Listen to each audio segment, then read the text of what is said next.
When I was 14, I got a summer babysitting job for a boy who was only about 3 years younger than me, but he was kind of feral, so his parents weren't comfortable letting him stay home by himself. It was a really easy babysitting job. Really, the worst part of it was just that the boy wanted to be a rapper when he grew up, and he was always making me listen to him rap Eminem songs. So I'd been there for about 3 weeks, and one day, out of nowhere, the bathroom mirror fell off the wall. So I cleaned up all the broken glass, and I told the dad about it when he got home, and that was that. Sometimes these things just happen.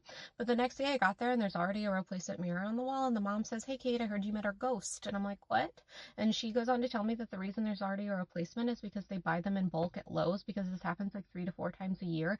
They have a ghost. They're not scared of it. It just is what it is. So I'm super skeptical. I'm like, these fools are just really bad at hanging mirrors. But over time, I realized that weird things really do happen in this house. Like, sometimes I would go in the kitchen, I'd leave and come back in just a second, and the cabinets would all be open, or they had a DVD rack in the living room, and sometimes just like one single DVD would come flying out of it. So I worked for them for 3 summers, and it's now the end of August. I'm 16 now. He's 13. This is our last summer together because he's going to stay home by himself the following year.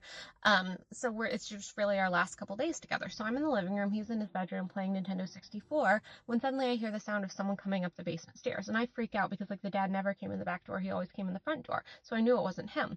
So I paused for a second to make sure like that was really what I'm hearing, but no, like there's definitely someone on the basement stairs. So I hear the sound of the kitchen door opening into the basement, the kitchen door to the basement opening, and I hear a man cough. So like there's definitely somebody in the house. So I run down the hall and I grab the boy out of his room and I like drag him down the hallway, and I have like him in one hand and my Nokia brick phone in the other. And as I'm passing the kitchen on my way out of the corner of my eye, I see that there's definitely someone in the kitchen. He is like a big man with a ponytail and a beard. So I get all the way out of the house to the sidewalk and I'm about to call the police, but I pause for a second to tell the boy what's going on. I'm like, "Hey, like somebody broke into the house. I'm calling the police."